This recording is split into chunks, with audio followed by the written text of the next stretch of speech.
What's up, Scyushi Squad? We are back in more and today we're going to be talking about the Boomeranger. Yes, that's right. We did end up having a Boomeranger class guide tutorial earlier in the year, but that was long before we ended up having not only the rework update that ended up reworking pretty much every class in the entire game, save for a few of them, but we also don't have an updated video talking about the Boomeranger rework. Now, the rework itself ended up coming out and we ended up talking about, on test server videos, but we never ended up having a distinctive upgraded video that talks about how the class is going to end up being built.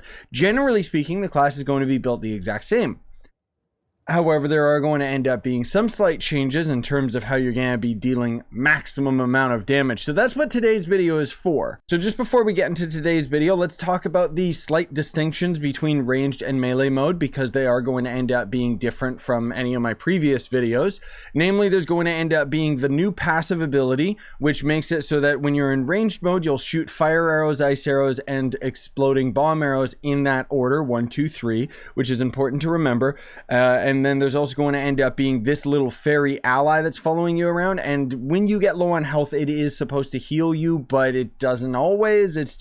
It's kind of like a knockoff Death Defying. It's not particularly good. In melee mode, every third strike is going to put down this Cyclone, which does end up doing stacking damage. If you have a whole bunch of them down on the ground, it can do a lot of damage. Your right click is going to be a giant boomerang, although it's kind of broken in our club world, as you can see. When you end up catching that boomerang, it is supposed to reduce the cooldown of your other abilities, but again, we've got a very, very broken game to deal with where it sometimes just doesn't register, whatever. The bombs in melee mode are actually going to end up being 5 small bombs, and with the class gem ability, it is going to end up still having the little chicken allies come out of it. And then the ultimate ability is pretty much the same, save for the fact that it has a couple additional abilities, this being one of them, the giant chicken. Now, if we end up swapping over to ranged mode, as I mentioned, there's going to end up being the 3 different shots. So you're going to shoot a fire arrow, which applies a damage over time effect, an ice arrow, which slows down enemies, and then the bomb arrow, which is supposed to give area of effect damage, but it just, I don't know, it doesn't really. The main difference, though, is that your third shot with ranged mode is going to be what reduces your cooldown rather than the boomerangs themselves. And these boomerangs are going to end up being, okay, not a single one of them is going to work. God, this game. It'll end up basically shooting a shotgun blast of 3 boomerangs at a time, as you can see. We will also in range mode still have our giant bomb, and then our ultimate is going to end up being the same for both melee and ranged. Now, one thing to keep in mind is that when you end up tagging enemies both melee and ranged with your boomerang ability, it is going to end up increasing your attack damage and movement speed for a short duration. And we're talking really, really short, which is a shame because I don't like having to constantly cast my boomerang because it's just such an unreliable skill to end up reducing cooldown, which means that we have a lot of points over in the ranged department. Now, as far as how you would handle this character from early to end game, what's going to end up being more optimal? I'd say you probably want to start out as melee first, and then as you get to the end game, you're going to swap to ranged just because the damage threshold is just so much higher. Most of all because of the hidden ring effect, which is still going to end up having a part to play in this game, which is going to end up being the blast bow, which makes it so that it triggers an explosion on each bow attack and ultimately just ends up dealing heaps and heaps and heaps and heaps of damage. And there's not really any melee equivalent. We do end up having Cyclone, but that just makes it so that your third attack pulls enemies in, which is useless. So with all of that out of the way, let's move on talking about subclass abilities. Generally speaking, I always end up using the Knight subclass ability just because I like the mount movement speed and the extra flask capacity, but otherwise you will probably just be using Phoenix Fire, the Solarian subclass ability, just because it has the extra light value. But if you don't have the Solarian, there's plenty of other class abilities that are going to end up being pretty decent, like the Lunar Lancer one is going to end up being a very safe bet as well. Subclass abilities aren't as important as people give credit to them. I mean, they are important, but they're not at the same time. Moving on to the gear, you're going to end up building it pretty much the same as any other class. Attack speed is going to be your priority. Movement speed is just a nice priority to go for, but if you absolutely need the damage and you're trying to use the boomerang as a boss killer, you're going to end up swapping that movement speed out for crit damage %. For your hidden ring effect, again, you're trying to go for blast bow. Otherwise, for the sub ability or sub stat on the hidden ring or on the crystal ring, I don't know. I mean, I just have a jump ring. I don't really have like a higher tiered crystal ring because I don't really main boomer. But generally speaking, you know, energy isn't going to end up making a difference on the character. So you could end up just going for magic, fine, standard stuff. Now for the banner, you can end up using like the nitro banner and stuff, but the best banners in the game are going to be the ones that you find from Leviathans, whether it be the daily torch, the weekly torch, or the very, very rare permanent torch or permatorch as we call it. The permatorch can actually be forged into the one that you see right here, which is in my opinion the best option because it gives you that extra movement speed. The ally you're going to end up using can vary. Raptor Berserker is going to end up being your best bet just if you're not like super duper endgame, but then otherwise you could end up using Anime Jug or Jingles. I would be leaning towards Anime Jug because again movement speed is going to end up being the most important. However, some of the Paragon allies are actually pretty nice as well. So King Koba is a decent one. Ernie is going to end up having really high physical percentage and pretty much is going to end up being your best ally in terms of just dealing raw damage. Or you could go for the Starbird one. I mean, you know, when it comes to the Paragon ones, it's kind of like just pick your poison, right? They're all going to end up being good. For the emblems, you're not going to be using Berserk Emblem. I don't know why I have that. You're going to end up probably starting with Sure Strike early on, just because you're going to end up needing that extra offense and extra, you know, crit hit percentage, and then Martial Emblem is going to end up being a must. Once you can end up swapping off of Sure Strike, you could either use Unyielding for survivability or Trailblazing, more importantly, for that sweet movement speed, as we keep talking about. Food items don't really matter, that's why I never address it, but otherwise just use the food that gives you light, whatever.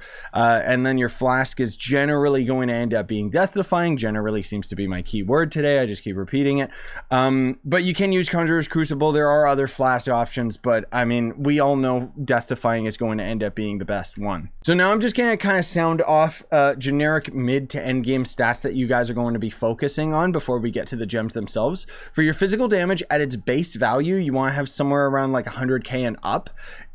That's just a base value. Keep that in mind. You can end up going much higher than that, and for the most part you will already be higher than that if you're at the mid game, but I'm just saying your crit hit you want to have anywhere between 70% and up, 60% at the lowest I would recommend, just because then Sure Strike can kind of compensate, but your overall goal is to try and get that to 100% crit hit so that you end up having a guaranteed crit every single attack. And then for the crit damage, anywhere from 800% and up. So moving on to the gems, obviously for your cosmic gem, your best option is going to be Berserk Battler, because this is going to end up not only giving you attack speed, but it's also going to increase light as you end up dealing damage to enemies, light being the end game stat that is used for armor penetration. Vampirium is going to end up being a nice alternative for a cosmic gem, just if you need that sheer survivability, because it's going to give you lifesteal. But for the most part, again, it's just going to be Berserk Battler. Now, for all of your cosmic gems, including your lesser gems, the stats are going to end up being the same. You're trying to get pearls, like every single pearl on light value, and then the additional stats is going to be physical damage and crit damage. Now, as far as the extra and power gem abilities are concerned, Volatile Velocity I just have because it's the only maxed out physical gem for a fire slot for me, or a pyro gem or whatever.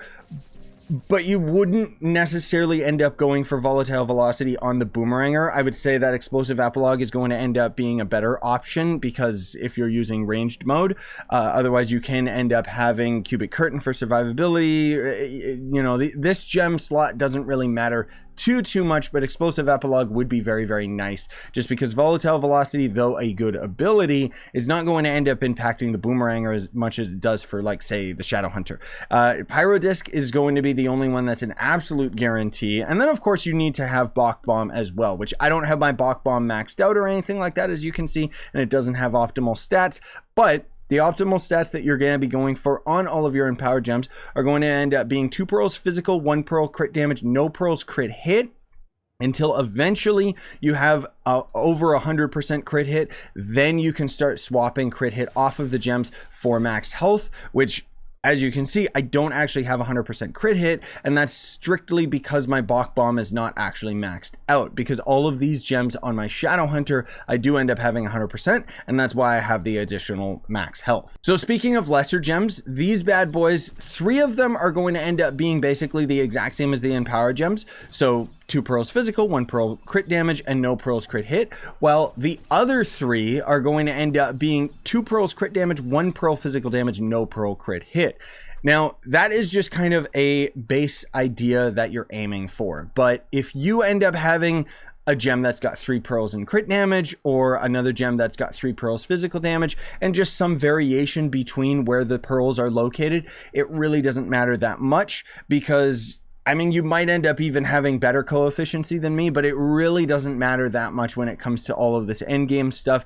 We're just so powerful with crystal gems at this point that the only reason why it would even matter in the slightest bit would be for doing super duper endgame delves, in which case it usually is more efficient to just leave the delve before it ends up getting too deep. But I don't know. I'm just saying that you don't have to follow the lesser gem pearls to the letter, okay? And yeah, that's about going to do it, ladies and gentlemen. So I hope you found this video helpful. I know it's a little bit late, but I've been slowly going through my channel videos and double checking things, making sure that I had updates, and I realized, wait a minute, the last Boomeranger video that I had talking about the class and talking about how to build it was like in March. So although it might seem like this video is pointless, that's why we ended up having this as a definitive update, right? So those of you on console don't currently have this update. The Boomeranger rework will hopefully be coming to you guys in November, but we don't have any official release date for that, unfortunately. Smash like, sub for more, buy the merch you want to support the channel. We also have new merch. I finally ended up putting the What the Flux shirt idea. It is executed. It is on my Teespring store. You can actually end up getting a discount on that shirt and any What the Flux merch right now by using the code EARLYBIRD. But you know, I'll put a link in the description of where my store is and stuff, and generally speaking, it should show a bunch of my merch under this video, just because that's how I have it set it up on YouTube and stuff. But either way, it's an exciting time for me. I haven't ordered any samples for myself yet, but you can bet your butt that I will.